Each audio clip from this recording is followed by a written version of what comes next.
صاحب الدولاب سیاح افلاق صلی اللہ تعالی علیہ وآلہ وسلم کی امت مرحومہ میں پیدا فرمایا اور ہماری ہدایت و رہنمائی کے لیے نبی پاک علیہ السلام کے قلب انور پر قرآن پاک نازل فرمایا۔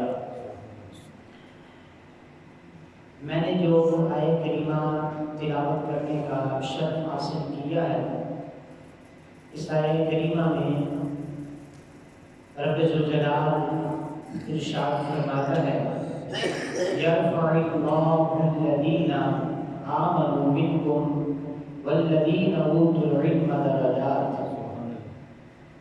اللہ تم میں سے اہل ایمان اور صاحب علم لوگوں کے درجات کو بلند فرماتا ہے۔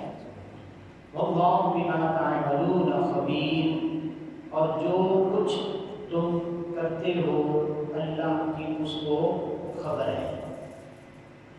نبی پاک صاحب الدولاب سیاح اخلاق صلی اللہ تعالی علیہ وآلہ وسلم نے غیب کی خبریں ارشاد فرماتے ہوئے اپنی امت کو آگاہ فرمایا کہ قیامت سے پہلے کون کون سے فتنے رونما ہوں گے، کون کون سی نشانیاں ظاہر ہوں گی۔ انہی میں سے بخاری شریف کی حدیث پاک ہے،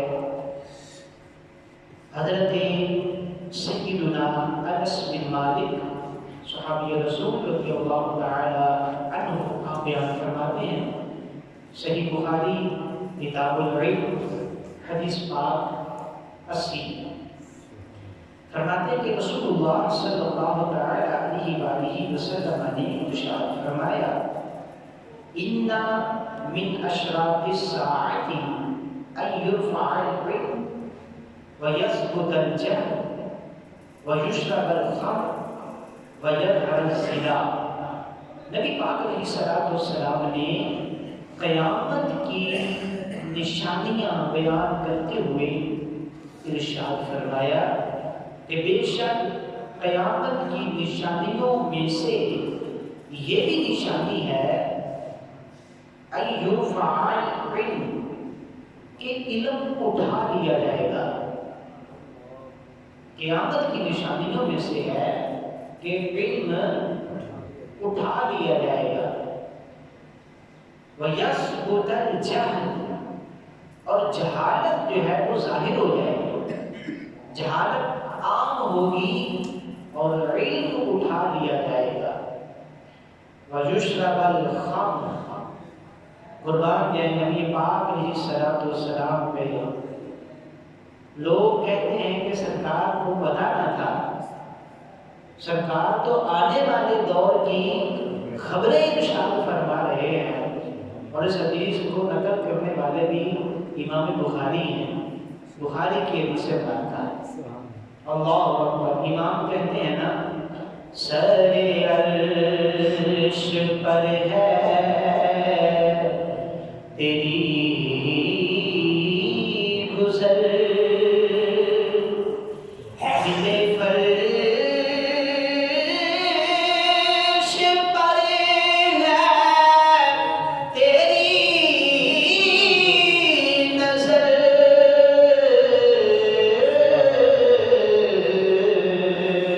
سر عرش پر ہے تیری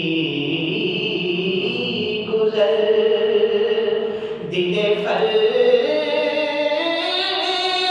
پر ہے تیری نظر،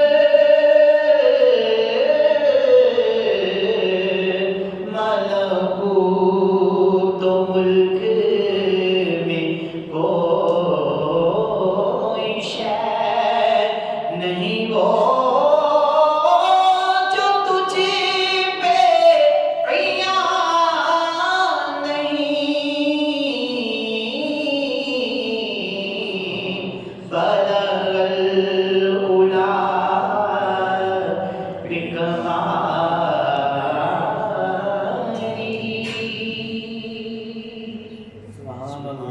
سرکار دو عالم صلی اللہ علیہ وسلم آنے والے دور کی خبریں ارشاد فرما رہے ہیں. فرمایا سنو وَيُشْرَبَ الْخَمْرُ، شراب پینا عام ہو جائے گا، لوگ شرابیں پیئیں گے. اور آج دیکھ لیں یہ ساری باتیں سرکار نے جو کچھ فرمایا ویسا ہوتا ہوا ہمیں نظر آ رہا ہے. اور آگے فرماتے ہیں وَيَذْهَبُ الزِّنَا، بدکاری زنا جو ہے یہ عام ہو جائے گا. علیہ السلام. اب یہ حدیث مبارکہ ہمیں جھنجھوڑنے کے لیے کافی ہے. ہمارا زمانہ، ہم کیا جاہل ہیں؟ اب دیکھنے کو اب معاشرے کے اندر وزٹ کریں، بڑے بڑے پڑھے لکھے لوگ ہمارے معاشرے میں موجود ہیں، لیکن کون سا علم پڑھے؟ دنیاوی علم پڑھے، علم شریعت سے ناواقف ہے، علم طریقت سے ناواقف ہے، قرآن کے مبادیات سے ناواقف ہے، حدیث مبارکہ سے ناواقف ہے، اصول حدیث سے ناواقف ہے. کوئی حدیث بھی سامنے رکھ کر کے خود ہی ریزلٹ نکالنا ہم شروع کر دیتے ہیں. اگر اتنا ہی آسان تھا حدیث کا مطالعہ کر کے مسائل کو مستقبل کرنا، تو پھر احادیث مبارکہ کو سمجھنے کے لیے محدثین نے جو اصول بنائے اور حدیث مبارکہ کو کم و بیش 80 اقسام کے اندر مرتب کیا، اس کی ضرورت ہی نہ پڑتی. پھر قرآن پاک کے اندر جو عربی کلمات ہیں ان کے اندر ہر لفظ یا تو خاص ہے یا عام ہے یا مشترک ہے یا معمل ہے، یعنی اس کے استعمال کے جو طریقے ہیں ان کو بیان کر کے فقہاء نے جو اصول فقہ بیان کیا اس کی ضرورت ہی نہ پڑتی. اتنا آسان دین کو سمجھنا نہیں ہے. اس پہ انشاءاللہ میں مثال بھی عرض کروں گا، لیکن اس سے پہلے اسی حدیث مبارکہ کی تھوڑی سی وضاحت سماعت فرما لیں. حضرت سیدنا عبداللہ ابن عمرو بن عاص رضی اللہ تعالی عنہ یہ صحابی رسول ہیں. یہ بخاری شریف کی حدیث نمبر ہے 100. آپ فرماتے ہیں سمعت رسول اللہ صلی اللہ علیہ وسلم، میں نے سرکار علیہ السلام کو فرماتے ہوئے سنا.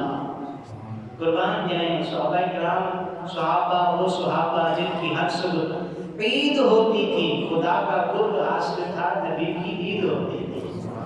سرکار کی زیارتیں بھی کرتے ہیں، سرکار کے لمحۂ اقدس سے سرکار کی احادیث بھی سنتے ہیں. فرماتے میں نے سنا سرکار نے فرمایا ان اللہ لا يقبض العلم انتزاعا ينتزعه من العباد. اللہ اپنے بندوں سے جو علم کو اٹھائے گا وہ اس طرح نہیں ہے کہ یکدم علم ہی اٹھا لیا جائے کہ ان کے سینے کے اندر علم تھا لیکن رات کو سوئے اور صبح دیکھا تو علم ہی نہیں ہے. ایسا نہیں ہوگا. جو صاحب علم ہوگا اللہ اس کو صاحب علم رکھے گا، لیکن قرب قیامت علم کو اللہ کس طرح اٹھائے گا؟ فرمایا وَلَٰكِنْ يَقْبِضُ الْعِلْمَ بِقَبْضِ الْعُلَمَاءِ. اللہ علم کو اس طرح اٹھا لے گا کہ میری امت سے اللہ علماء کو اس دنیا سے رخصت کر دے گا. جب علماء اٹھ جائیں گے اور بعد میں جو آنے والے ہیں وہ اس مقام و مرتبہ کا علم رکھنے والے نہیں ہوں گے. لوگوں کی ترجیحات بدل گئی. آج دیکھ لیں ہر کوئی چاہتا ہے میرا بیٹا ڈاکٹر بنے، انجینئر بنے، یعنی پائلٹ بن جائے، فوج میں چلا جائے. یہ سارے شعبے ہمارے ٹھیک ہے، وطن کی ضرورت ہے، اس کے تحفظ کے لیے، اس کی حفاظت کے لیے، اس کی سرحدی حفاظت کے لیے یہ علوم ضروری ہیں. لیکن اسی وطن کے اور اپنے دین کی جو نظریاتی حدیں ہیں ان کی حفاظت کس نے کرنی ہے؟ زیادہ سے زیادہ ہم اپنے بچے کو حافظ قرآن بناتے ہیں، اس سے آگے کا نہیں سوچتے۔ 8 سال ہے تو یہ 8 سال لگا کر کے کیا کرے گا؟ کیونکہ ہمیں پتا ہے ہم علماء کی کتنی عزت کرتے ہیں، ہم ان کی کتنی رسپیکٹ کرتے ہیں، ہمیں پتا ہے بچہ ڈاکٹر بنے گا تو ایک آدھ مریض بھی آ گیا دل کا تو دیہڑی سیدھی ہے، انجینئر بنے گا لاکھوں کمائے گا۔ خاندان میں آپ دیکھ لیں، آپ انجینئر دیکھیں کتنا کماتے ہیں۔ میرا کزن ہے وہ عرب شریف میں انجینئر ہے، مجھ سے 1 سال چھوٹا ہے، 6 ماہ چھوٹا ہے، وہ اس وقت 6 لاکھ کما رہا ہے پاکستانی۔ یہ ہمارے سامنے موجود ہے، لیکن جو حافظ بن جائے، جو عالم بن جائے تو اس کی خدمت ہمارے معاشرے میں کیا ہے؟ ترجیحات بدل جائیں گے نا۔ بچہ سوچے گا میں نے یہ پڑھ کے کیا کرنا ہے۔ ہم تو دیکھ رہے ہیں علماء کی معاشرے میں کیا قدر ہے۔ اللہ دلوں سے علم اٹھائے گا، اللہ یوں علم اٹھائے گا، علماء اٹھ جائیں گے، بعد والا کوئی اس قابل نہیں ہوگا، اہل نہیں ہوگا کہ وہ عالم بن سکے۔ اور فرمایا پھر کیا ہوگا جب علماء اٹھ جائیں گے؟ ضرورت تو باقی ہے، کوئی ان کو نماز سکھائے، کوئی ان کو روزے کے مسائل بتائے، حج کرنا ہے کوئی حج کے مسائل بتائے، نکاح کرنا ہے نکاح کے کوئی مسائل بتائے، طلاق واقع ہوگی طلاق کے کوئی مسائل بتائے، خرید و فروخت کرنی ہے حلال و حرام بیان کرے، سود کن معاملات میں ہے کن سے کیسے بچا جائے، یہ سب ضروریات ہیں۔ قرآن کو سمجھنا ہے، حدیث کو سمجھنا ہے، تو فرمایا کہ ضرورت تو پڑے گی، لیکن چونکہ علماء اٹھا لیے جائیں گے تو پھر کیا ہوگا؟ فرمایا حتی اذا لم یبقی عالما اتخذ الناس رؤوسا جہالا فسئلوا وافتوا بغیر علم فضلوا واضلوا۔ فرمایا جب علماء اٹھا لیے جائیں گے، لوگ اپنے جاہلوں کو اپنا لیڈر اور اپنا رہنما اور سردار بنا لیں گے، پھر اس سے فتویٰ لیں گے، اور وہ بغیر علم کے لوگوں کو فتوے جاری کرے گا، وہ خود بھی گمراہ ہوگا اور لوگوں کو بھی گمراہ کرے گا۔ آپ دیکھ لیں، آپ سوشل میڈیا اٹھائیں، رنگ برنگے کرکٹ کی طرح رنگ بدلتے آپ کو یوٹیوبر مل جائیں گے۔ وہ کیا کر رہے ہیں؟ وہ قرآن و حدیث کی تشریحات بیان کر رہے ہیں۔ سبحان اللہ، کیسا وقت ہمارے اوپر آ گیا، اور ہم سن کے پریشان ہوتے ہیں کہ یار ہم ساری زندگی کچھ اور سنتے رہے، اور اب ہمیں سننے کو کچھ اور مل رہا ہے۔ سچ کیا ہے، جھوٹ کیا ہے؟ ہم جتنا وقت سوشل میڈیا کو دیتے ہیں اس کا عشر عشیر بھی ہم اپنے علاقے کے کسی عالم دین کی صحبت میں گزار دیں تو ہمیں حق و باطل کا پتہ چلے فرق۔ لیکن ہمیں پتہ ہے گھی خالص کہاں سے ملتا ہے، ہمیں پتہ ہے آٹا خالص کہاں سے ملتا ہے، ہمیں پتہ ہے کہ ہم نے جو ضروریات کی چیزیں لینی ہیں وہ اچھی اور بہترین کوالٹی کی کہاں سے ملتی ہیں۔ کپڑا خریدنا ہے کہاں سے گھٹیا ملے گا، کہاں سے جو ہے وہ اچھا کپڑا ملے گا، سلائی کرنے والا کون سا درزی اچھا ہے، لیکن جب دین کی باری آئے تو ہماری کیفیت کیا ہے؟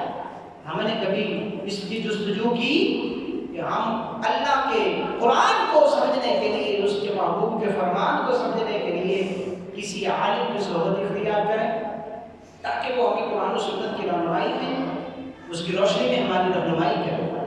تو سرکار نے فرمایا وہ وقت بڑا نازک ہوگا جب لوگ اپنے جاہلوں کو سردار بنا لیں گے، اس سے پوچھیں گے، بس وہ بغیر علم کے فتوے دے گا اور خود بھی گمراہ ہوگا اور لوگوں کو بھی گمراہ کرے گا۔ ہمارا مقصد کیا تھا؟ ہمارا مقصد کیا ہے؟ اللہ نے ارشاد فرمایا کنتم خیر امۃ اخرجت للناس تأمرون بالمعروف وتنہون عن المنکر۔ اس کائنات کے اندر بڑے بڑے انبیاء تشریف لائے، ان کی امتوں کو اللہ نے بڑا نوازا۔ ایک ایسی قوم بھی اس دھرتی کے اندر آئی ہے جن کے لیے 40 سال تک اللہ نے من و سلوہ جنتی غذا اتاری۔ دنیا میں رہتے ہوئے جنتی غذائیں کھاتے تھے، ہمیں ملی ہے کبھی؟ بتائیں نا، ہم نے کبھی جنتی بنو سے پکایا؟ ہم سے تو پھر وہ اچھے تھے بھائی، دنیا میں مزے لوٹنے گئے ہیں، اللہ کے فضل سے ان میں سے جو جنت میں جائیں گے وہاں بھی مزے لوٹیں گے، تو پھر تو ہم سے وہ بہتر ہوئے۔ اللہ فرماتے نہیں، کنتم خیر امت، وہ بہتر نہیں ہے، بہتر تم ہو۔ جتنی بھی میں نے امتیں لوگوں پر ظاہر کی، کائنات میں روح زمین میں جتنے بھی انبیاء کے ماننے والے آئے، میرے محبوب کے ماننے والوں، میرے نبی کے، میرے محبوب کے غلاموں، میں نے اپنے محبوب کا صدقہ تمہیں ساری امتوں پر فضیلت عطا فرمائی ہے۔ سبحان اللہ۔ تم ہو خیر امت، امتوں میں سے بہترین امت، اخرجت للناس، جو لوگوں کے لیے نکالی گئی تھی۔ یا اللہ ہم بہتر کیوں ہیں؟ ہم کو بنو سروا نہیں کھاتے، ہمارے لیے تو دریا شک نہیں واقع، ہم فرعون سے بچ کر کے نکل گئے ہو۔ ہاں جی، یا اللہ ہم بہترین کیسے ہیں؟ اللہ آگے ہی ارشاد فرماتا ہے، فرماتا سنو تم بہترین اس لیے ہو، تأمرون بالمعروف وتنہون عن المنکر، تم نیکی کا حکم کرتے ہو، تم برائی سے منع کرتے ہو۔ وہ منصب جو انبیاء کا تھا، انبیاء آئے اس لیے تشریف لائے، لوگوں کو اللہ کی طرف بلائے، نیکی کا حکم دیں، گناہوں سے منع فرمائے۔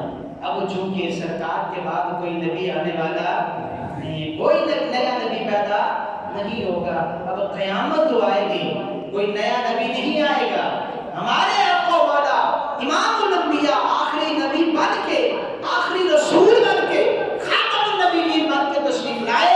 اب قیامت تک چونکہ میرے محبوب کے بعد کسی نے نبی بن کے آنا نہیں ہے، اب یہ نیکی کا حکم دینا، برائی سے منع کرنا، اس کا یہ جو عمل ہے یہ اب تمہارے کندھوں پر ہے، یہ ذمہ داری تمہاری ہے۔ تم آپس میں اپنے اسلامی بھائیوں کو، دینی بھائیوں کو، مسلمان بھائیوں کو نیکی کا حکم کرتے رہو، ان کو برائی سے منع کرتے رہو۔ ہم نے اس منصب کو چھوڑ دیا، اسی لیے ہم جہالت ہے۔ اگر ہم اس منصب کو جاری رکھتے، نیکی کی دعوت دیتے رہتے، برائی سے منع کرتے رہتے، تو ہمیں علم حاصل بھی ہوتا اور جو حاصل تھا وہ بولتا بھی نہ۔ لیکن جب ہم نے اس کو ترک کر دیا پھر جہالت عام ہو گئی۔ اور سرکار دو عالم صلی اللہ علیہ وسلم نے اسی منصب کی تشریح اس انداز میں ارشاد فرمائی، فرمایا بلغوا عنی ولو آیا، فرمایا میری طرف سے پہنچا دو دنیا والوں کو، اگرچہ وہ ایک آیت ہی ہو، زیادہ تم نہ بھی جانتے ہو، ایک بات ہی، ایک آیت ہی تمہیں کیوں نہ معلوم ہو، تمہیں چاہیے کہ وہ دنیا والوں کو بتاؤ کہ ہمارے آقا مولا کی طرف سے ہمیں یہ بات پہنچی ہے۔ اور آپ اس کا نظارہ دیکھیں، کہاں عرب شریف، آج تو 5-6 گھنٹے لگتے ہیں فلائٹ پہ ہم مدینہ پاک سرکار کے قدموں میں حاضر، لیکن اس زمانے میں دیکھیں کہ جب پیدل سفر ہوا کرتے تھے، جنگلوں پہ سفر ہوا کرتے تھے، گھوڑے کھچروں پہ، گدھوں پہ سفر ہوا کرتے تھے، سرکار والا تبار کا یہ فرمان عالی شان سن کر صحابہ کرام نے دنیا بھر کا سفر کیا۔ اور آج آپ کو پاکستان میں صحابہ کرام کے مزارات ملے ہیں، اس کا دل کرتا ہے اپنے محبوب کا در چھوڑنے کو۔ ہاں جی، کوئی یہاں سے چلا جائے گا 28 دن کے لیے، 30 دن کے لیے، وہ واپس آتے ہوئے اس کا دل بھر جاتا ہے، اس کا دل نہیں کرتا واپس آنے کو۔ جنہوں نے ساری زندگی سرکار کے بارگاہ میں گزاری ہو، آپ سمجھ سکتے ہیں انہوں نے سرکار کے اس فرمان کو کتنی اہمیت دی، سرکار کی جدائی کو برداشت کیا صرف سرکار کی خاطر۔ مدینہ پاک میں اللہ ہم سب کو لے جائے، جب آخری وقت آتا ہے نا وہ گاڑی میں ہم بیٹھ جاتے ہیں، تو پھر وہاں پر جو کبری ہے، وہ جو پل بنا ہوا ہے اس کے ساتھ سڑک ہے، اب وہ مزے کی بات ہے کہ مسجد نبوی شریف کے چاروں طرف سے ایک مرتبہ گھوم کے بس جو ہے وہ پھر مکے کی طرف روانہ ہوتی ہے۔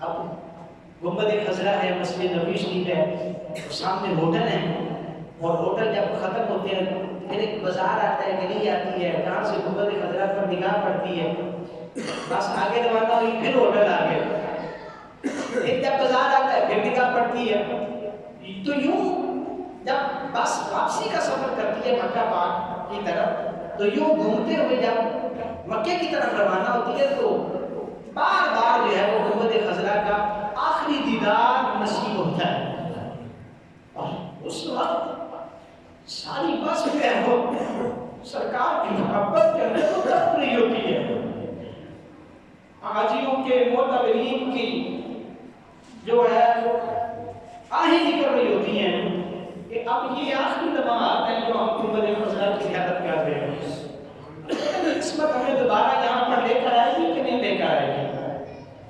اب دادا لگائیں ہمارا تو جینا مرنا یہاں کا تھا، ہم نے بچپن یہاں گزارا، جوانی یہاں گزاری، ہمارے بچے یہاں، ہماری بیویاں یہاں، ہمارے بھائی یہاں، ہمارے رشتہ دار یہاں، ہم 28 دن کے لیے 21 دن کے لیے جائیں تو واپس آنے کو جی نہیں کرتا، اور صحابہ کرام علیہ رضوان کے قربان جو ہیں کہ انہوں نے اپنی زندگی کے قیمتی ایام جو سرکار کی بارگاہ میں گزارے، جب سرکار نے فرمایا بلغوا عنی ولو آیا، پہنچا دو کائنات والوں کو اگرچہ میری طرف سے ایک ہی آیت ہو، جس صحابی کا جدر ہوا وہ ادھر ہی نکل پڑا اور دنیا کائنات والوں کو سرکار کا پیغام پہنچاتے گئے، مسلمان کرتے گئے اپنے کردار سے، سرکار کی تعلیمات سے۔ تو یہ ہمارا مقصد تھا، ہم نے کی کتابت دی برائی سے منع کریں، لیکن یاد ہی رہے سرکار نے اگلی بات جو فرمائی، فرمایا ومن کذب علی متعمدا فلیتبوأ مقعدہ من النار، لیکن یہ بات یاد رکھنا جس نے جان بوجھ کے مجھ پر جھوٹ باندھا اسے چاہیے اپنا ٹھکانہ جہنم میں بنا لے۔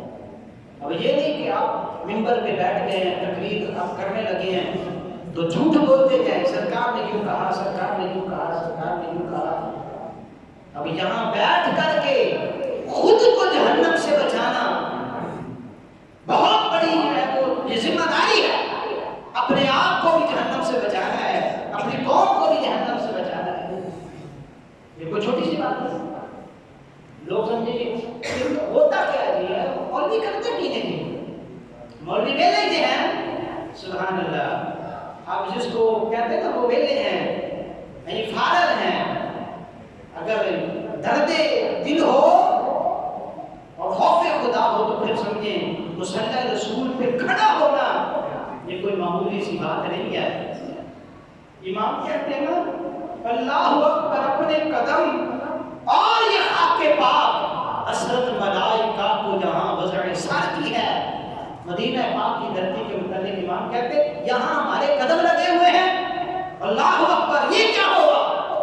ہم اور مدینہ پاک کی سرزمین پہ قدم رکھے، یہ تو وہ سرزمین ہے جہاں پر فرشتوں کی حسرت ہے، وہ سجدہ کرے، یعنی ہم یہاں پر پاؤں رکھے ہوئے ہیں، اور یہ مصلی رسول نسبت اس کو دیکھیں کس ہستی کے ساتھ ہے، یہ کوئی گہرے گہرے کی نشست نہیں ہے کہ یہاں پر ہر کوئی بیٹھ جائے اور پھر اس پر منصب کتنی کڑی شرائط ہے۔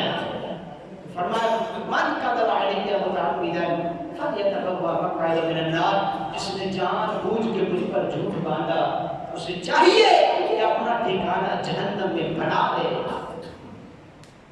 اس میں ہمارے لیے بھی ہے کہ ہمیں جب نیکی کی دعوت دینی ہے، برائی سے منع کرنا ہے تو جھوٹی بات نہیں بیان کرنی۔ اور نبی پاک نے یوں فرمایا، حالانکہ نبی پاک نے وہ فرمایا ہی نہیں صلی اللہ علیہ وسلم۔ تو یہ کب بیان ہوگا، نیکی دعوت کب دیں گے؟ جب ہم سیکھیں گے، جب ہم سیکھیں، سنا سنایا نہیں، ہم خود مطالعہ کرنے والے بنے، ہم پڑھیں یا کسی ایسے عالم کی دین، عالم دین کی بات سنیں کہ جو صاحب تقویٰ ہے، صاحب ورع ہے، ہاں جی جھوٹی باتیں نہیں کرتا۔ یہ نہیں ہے کہ بس یہ وہ انداز خطابت کے اندر جو ہے وہ کتابیں جو ہے وہ ملاتا جائے، مشرق کو مغرب سے ملا دے، مغرب کو مشرق سے ملا دے، قرآن و سنت کی جو بات تم تک پہنچ جائے، اس کی بات سنو، اس پر عمل کرو۔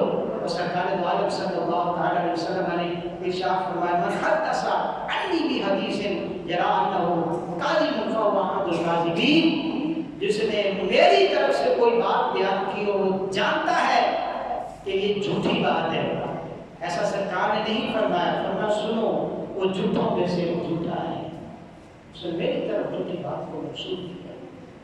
اب علم دین سیکھنے کے حوالے سے سرکار دو عالم صلی اللہ علیہ وسلم کے چند ایک کچھ آداب میں بیان کروں گا، ٹائم مختصر ہے۔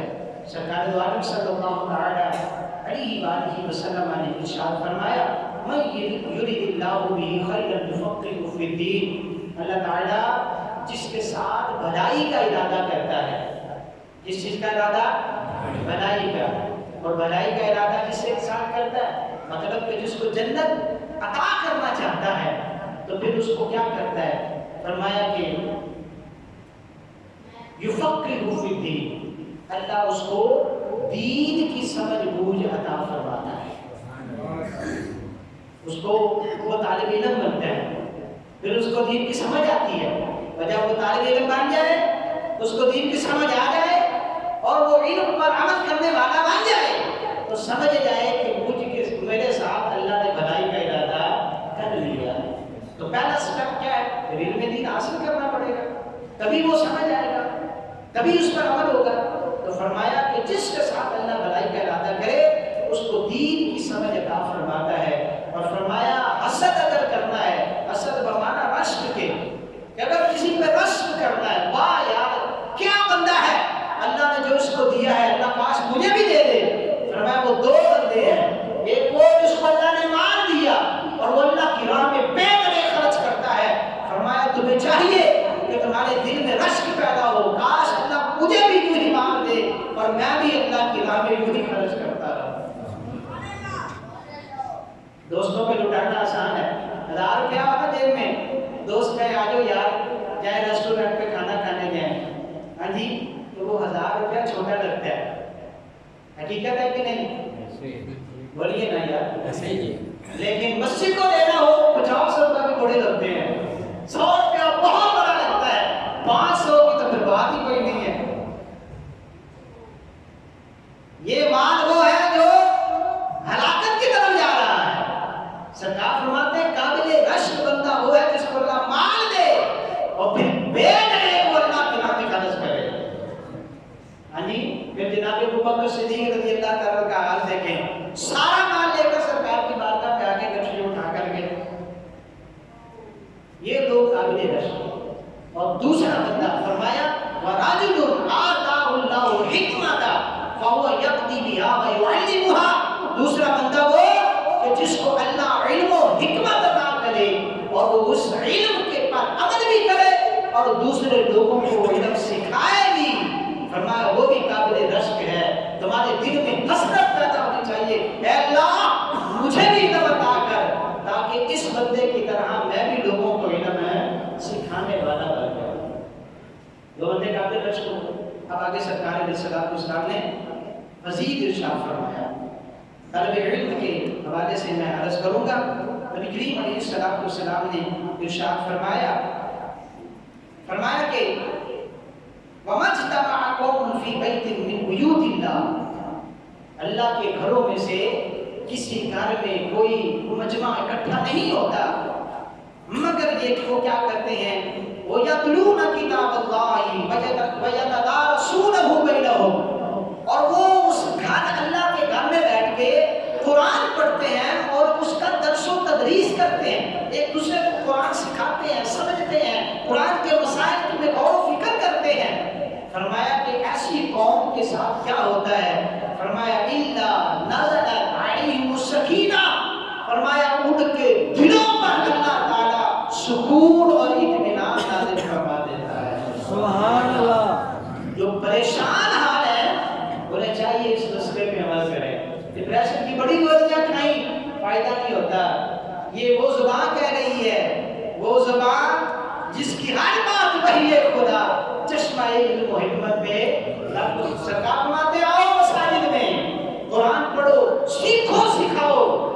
ایسا نہیں کس طرح کبھی آپ پڑھتے ہیں، پھر اس کو سیکھو اور اس کو سکھاؤ۔ فرمایا تمہارے دلوں کے اندر سکون نازل ہوگا۔ وغشیتہم الرحمہ، اللہ کی رحمت اس مجلس کو ڈھانپ لیتی ہے۔ وخفتہم الملائکہ، اور اللہ کے فرشتے اس مجلس کو اپنے پروں میں لے لیتے ہیں۔ وذکرہم اللہ فی من عنده، یہ یہاں مسجدوں میں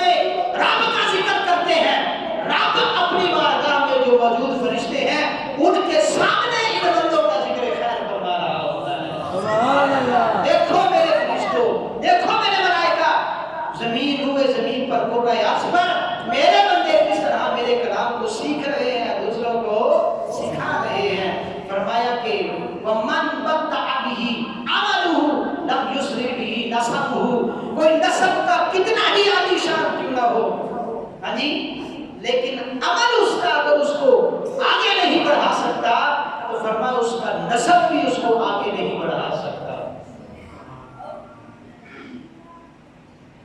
کوئی رانا صاحب ہے، کوئی مہر صاحب ہے، چودھری صاحب ہے، نمبردار ہے، کوئی خاندان کا بڑا عالم، کوئی بھی لے لے، خان صاحب ہے، فرمایا کسی کا نسب اس کو اعلیٰ نہیں کرتا، کسی کا نسب اس کو اعلیٰ کیا چیز اعلیٰ کرتی ہے؟ فرمایا اس کا علم اور عمل اس کو اعلیٰ بناتا ہے۔ پریشان ہو گئے؟ سبحان اللہ کی بات نہیں ہے؟ سبحان اللہ۔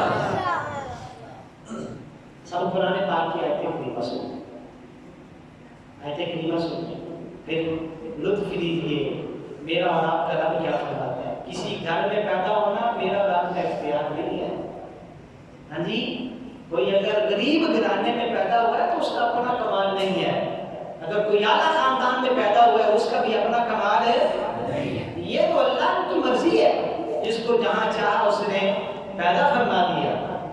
لیکن ان بندوں میں اللہ اپنے قریب کس کو کرتا ہے؟ آئیے قرآن پاک کی آیت کریمہ سنیے، اللہ تعالیٰ ارشاد فرماتا ہے یرفع اللہ الذین آمنوا منکم والذین اوتوا العلم درجات۔ بے شک اللہ تواڈے وچوں انہاں لوگاں دے درجے بلند فرماندا ہے جڑے ایمان لے کے آئے اور صاحب علم و تقوی ہو گئے۔ علم بندے کو آگے لے کے جاتا ہے، عمل اس کو آگے لے کر جاتا ہے۔ اور ایک جگہ اللہ نے پتہ کیا ارشاد فرمایا؟ اللہ فرماتا ہے انما یخشی اللہ من عبادہ العلماء، بے شک تو یاد رکھے جی میرے بندیاں وچوں، میرے بندیاں وچوں علم والے وہ لوگ نے جڑے میرے کولوں ڈرتے ہیں، علم والے ہی میرے کولوں ڈرتے ہیں، جاہل اللہ کو نہیں ڈرتا۔ اس لیے اللہ کی معرفت، اور سرکار فرماتے ہیں العلماء ورثۃ الانبیاء، اہل علم لوگ نبیوں کے وارث ہیں، اور انبیاء سب سے زیادہ اللہ سے ڈرنے والے ہیں، اور علم والوں کے اللہ تعالیٰ درجات کو بلند فرماتا ہے۔ اور نبی کریم علیہ السلام کا ارشاد گرامی، سرکار دو عالم صلی اللہ تعالی علیہ وآلہ وسلم نے ارشاد فرمایا من سلک طریقا یطلب فیہ علما سلک اللہ بہ طریقا من طرق الجنہ، جو علم حاصل کرنے کے لیے کسی راستے پر چلا اللہ اس کے لیے جنت کا راستہ آسان فرما دیتا ہے۔ کس راستے پہ چلنا ہے؟ علم حاصل کرنے کے لیے۔ فرمایا کہ وَإِنَّ الْمَلَائِكَةَ لَتَضَعُ أَجْنِحَتَهَا رِضًا لِطَالِبِ الْعِلْمِ، اور علم کو طلب کرنے والے کو راضی کرنے کے لیے اللہ کے فرشتے اپنے پروں کو بچھا دیا کرتے ہیں، یہ راضی ہوتے ہیں۔ اور فرمایا وَإِنَّ الْعَالِمَ يَسْتَغْفِرُ لَهُ مَنْ فِي السَّمَاوَاتِ وَمَنْ فِي الْأَرْضِ الْحَيْتَانُ فِي جَوْفِ الْمَاءِ، جو عالم ہوتا ہے اس کے لیے زمین و آسمان کی ساری مخلوق اللہ سے مغفرت طلب کرتی ہے، دعا کرتی ہے اللہ عالم کو معاف کر دے، عالم کو معاف کر دے۔ فرمایا حتیٰ کہ پانی کے اندر موجود مچھلیاں اس کے لیے دعا کرتی ہیں وَإِنَّ فَضْلَ الْعَالِمِ عَلَى الْعَابِدِ كَفَضْلِ الْقَمَرِ لَيْلَةَ الْبَدْرِ عَلَى سَائِرِ الْكَوَاكِبِ، اور فرمایا عالم کو عابد پر، عابد جو عبادت گزار ہے، ایک بندہ ساری رات عبادت کرتا ہے اور دوسری طرف ایک عالم ہے، تو فرمایا عالم کو عابد پر ایسی ہی فضیلت حاصل ہے جیسا کہ 14ویں رات کے چاند کو باقی ستاروں پر فضیلت حاصل ہوتی ہے۔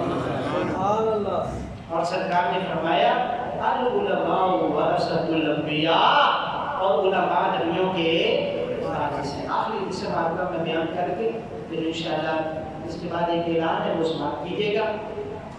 حضرت سیدنا عبداللہ ابن عباس نبی پاک کے چچا زاد بھائی بھی ہیں، سرکار کے صحابی بھی ہیں۔ آپ بیان فرماتے ہیں تدارس العلم ساعة من اللیل خیر من احیائها، رات کے ایک چھوٹے سے حصے میں، یعنی کیوں کہنے کہ گھنٹہ آدھا گھنٹہ، ایک ساعت، رات میں ایک ساعت ایک گھڑی علم کی بات کا تکرار کرنا، فرمایا یہ ساری رات کی عبادت سے افضل ہے۔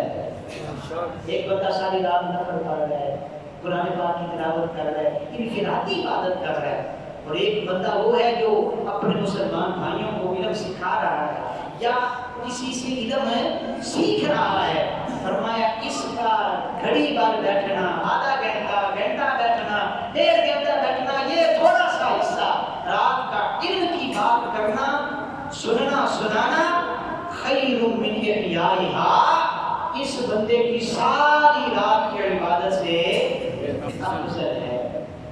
حدیثیں بے شمار تھی، وقت کا دامن جو ہے وہ تنگ ہے، انشاءاللہ اس پر مزید جو ہے وہ بیان ہوتا رہے گا۔ خلاصہ کلام میں عرض کرتا ہوں کہ ہماری اسی جامعہ مسجد میں انشاءاللہ اگلے جمعے کی رات سے 1 نومبر سے انشاءاللہ 4 ماہ کا فہم دین کورس ہونے والا ہے، اس کا آغاز ہو جائے گا انشاءاللہ اگلے جمعے، جب جمعہ گزر جائے گا، پھر جب رات آئے گی جمعہ ہفتہ کی درمیانی رات 1 محرم سے، بعد از نماز عشاء صرف اور صرف 35 منٹ، زیادہ نہیں ہوں گے، سردیوں کی راتیں کافی لمبی ہوتی ہیں، آپ 35 منٹ علم دین سیکھیں، انشاءاللہ آپ کو فائدہ حاصل ہوگا، اور بہت سارے فتنوں سے اللہ نے چاہا تو ہم بچ جائیں گے۔ ہر ایک اسلامی بھائی، علم دین حاصل کرنے کی کوئی عمر نہیں ہے، بچے نے حاصل کرنا ہے تو جوان نہیں کر سکتا، جوان کرنا ہے تو بوڑھا نہیں کر سکتا، ہر ایک ماں کی گود سے لے کر قبر کی گود تک آپ علم دین حاصل کریں، اور جو فضائل و کمالات بیان ہوئے اللہ تعالیٰ ان کا جو ہے وہ ہمیں ان میں سے شاید فیوز و برکات حاصل کرنے کی توفیق عطا فرمائے، اور انشاءاللہ آپ